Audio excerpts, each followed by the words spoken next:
बिस्मिल्लाहिर्रहमानिर्रहीम। अस्सलाम वालेकुम। इमरान खान ने बज़ाहिर मुज़ाकरात का बहाना बनाकर सिविल नाफरमानी की काल से दौड़ लगा दी है, राह फ़रार इख्तियार की है और एक किस्म का उसने सरेंडर किया है। बल्कि इतलात तो यह है कि उसने किसी एक और एलची के ज़रिए हुकूमत से या इदारों से NRO भी मांग लिया है। इसका किस्सा सुनिएगा और फिर ये बात कि अमरीकी सदर यानी आने वाले सदर ट्रंप के एलची रिचर्ड ग्रेनियल को इमरान खान से हमदर्दी या प्यार क्यों है, उसका एक राज खुल गया है। बड़ा नाशाइस्ता राज है, लेकिन अर्ज़ करना ज़रूरी है। और हालत ये है कि इस वक्त इमरान खान का जो ट्रंप कार्ड है, ये वाला सदर ट्रंप वाला नहीं, दूसरा ट्रंप कार्ड जो है वो एक्सपायर्ड शुदा ATM कार्ड बन गया है। इतना इस्तेमाल किया उसने, हर मरतबा उसने ये कहकर एक चाल चली है कि मैं ट्रंप कार्ड इस्तेमाल कर रहा हूँ और उसके बाद फिर चिरागों में रोशनी नहीं रहती। और हकीकत में इमरान खान जितने हाथ पांव मार रहा है, जितनी ज़्यादा हरकतें कर रहा है, उसके नतीजे में उसके लिए वो दलदल गहरी होती जा रही है जिसमें वो फंस गया है।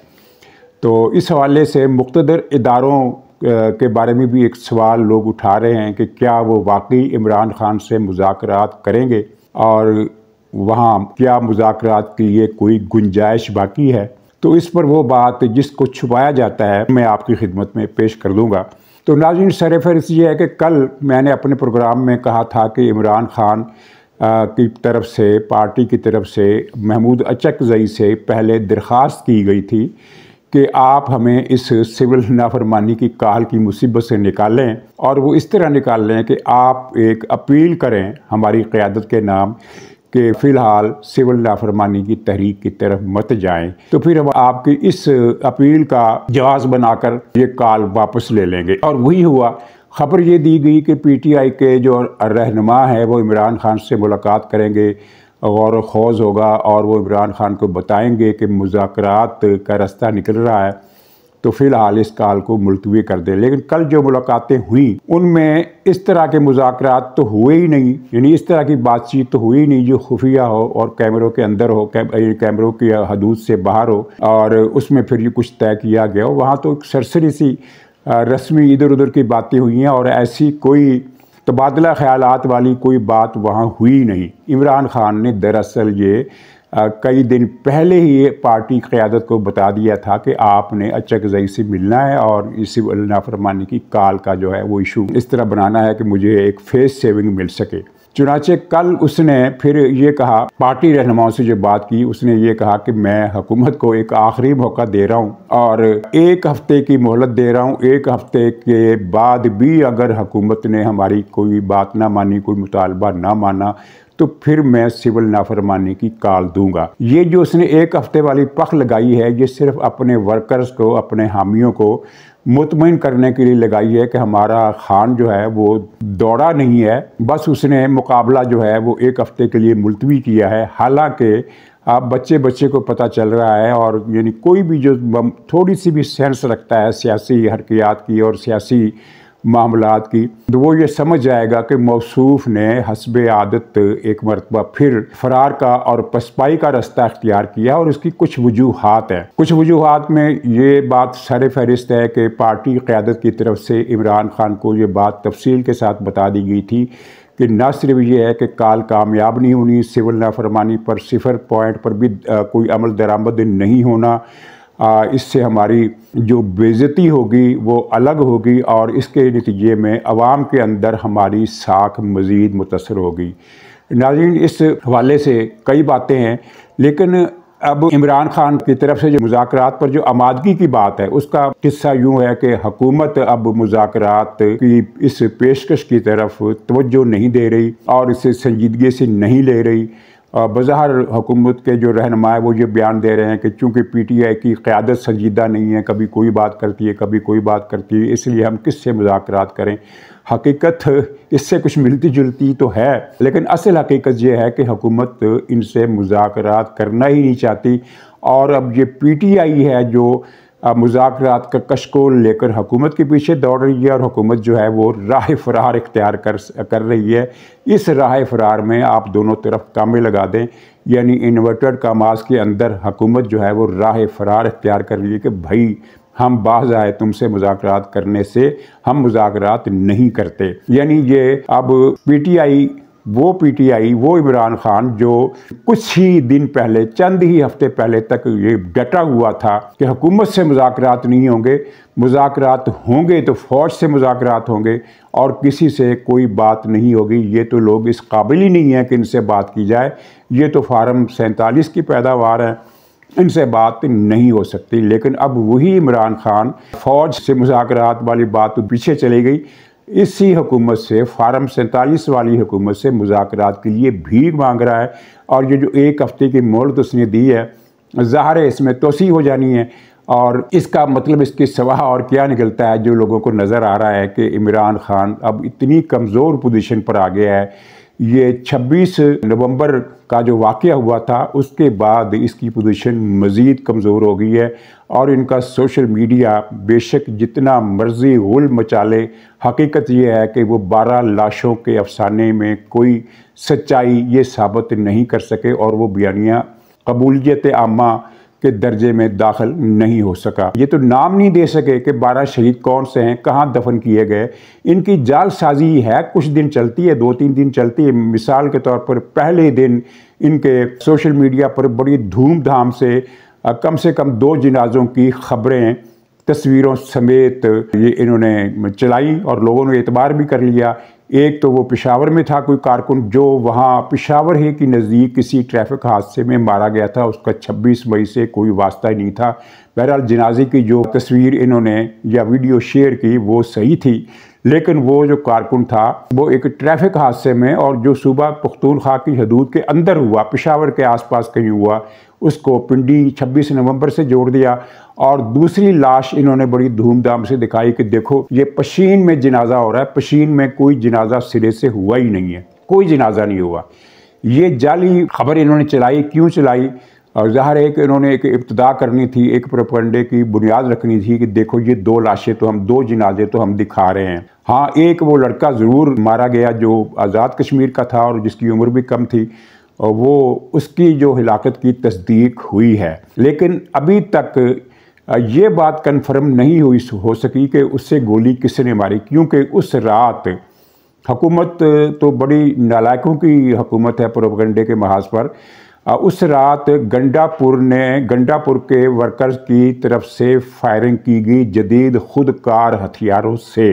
तो उस गोली का फोरेंसिक होना चाहिए कि वो गोली क्या सरकारी गन की थी, यानी जो फ़ौज के पास या रेंजर्स के पास बंदूकें थी, क्योंकि इल्ज़ाम तो यही लग रहा है ना कि रेंजर्स ने अंधाधुंध गोली चलाई।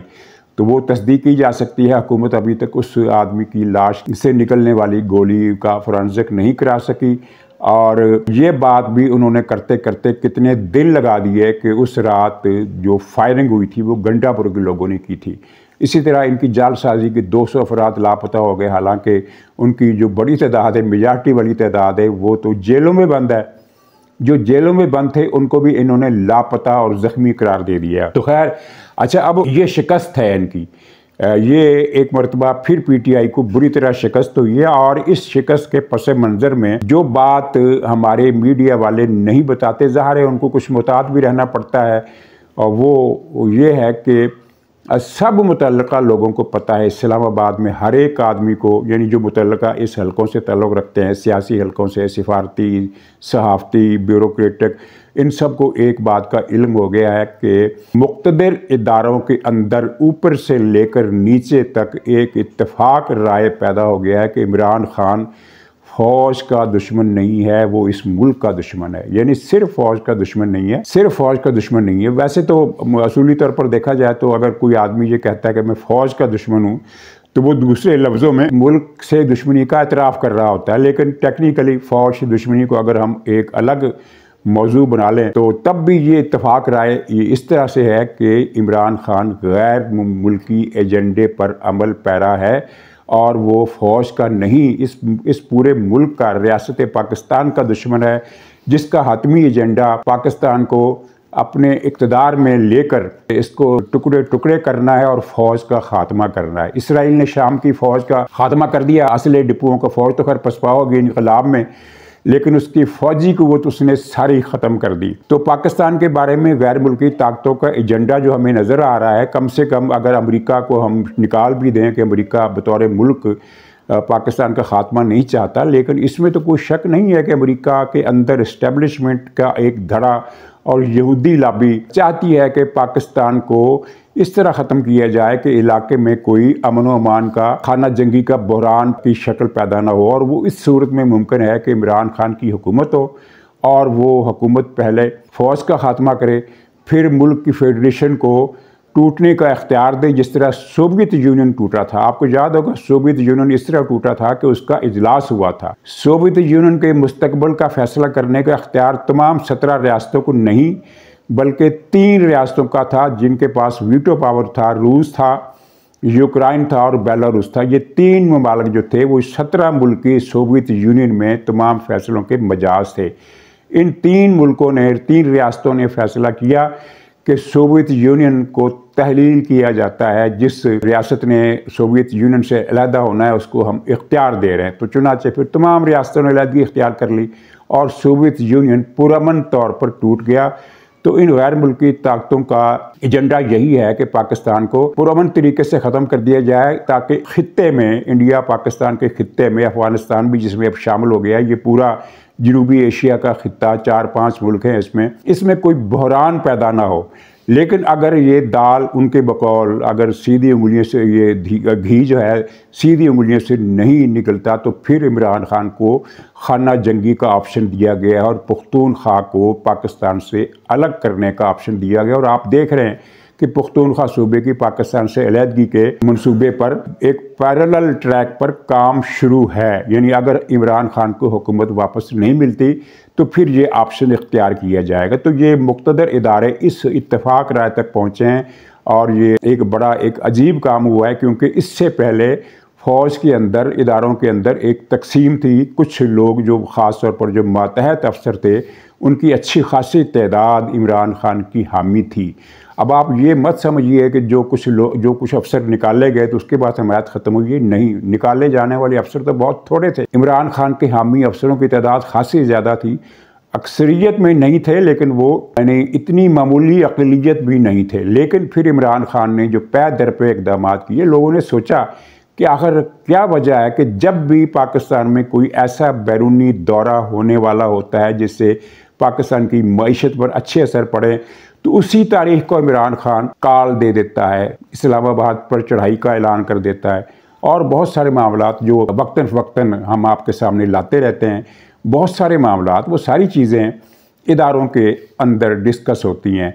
आपका क्या ख्याल है कि ये IMF को जो ख़त लिखे गए और यूरोपीय यूनियन से जो कहा गया कि पाकिस्तान की बरामदात पर पाबंदी लगा दी जाए, इस तरह की जो सारी बातें हैं, क्या अगर अवामी सतह पर डिस्कस होती हैं तो इदारों के अंदर तो इससे ज़्यादा डिस्कस होती हैं। और इदारों ने जो जान लड़ाई है मईशत के लिए, अब उसका नतीजा आप देख रहे हैं कि कल शरह सूद फिर मज़ीद 2% कम कर दी गई। क्या इसकी कोई तवक्को एक साल पहले कर सकता था कि शरह सूद तो बढ़ेगी? लोगों को तो ये इत्तफाक राय था कि पाकिस्तान की मईशत की सूरत हाल ऐसी है कि शरह सूद मज़ीद बढ़ेगी, लेकिन वो मसलसल कम होती अब वो तकरीबन सिंगल डिजिट के पास आ चुकी है और अगली बारी में ये सिंगल डिजिट में आ जाएगी। और ये बहुत बड़ी अचीवमेंट है, बहुत बड़ा एक संग मील अबूर किया गया है जिसका अंदाज़ा नहीं था।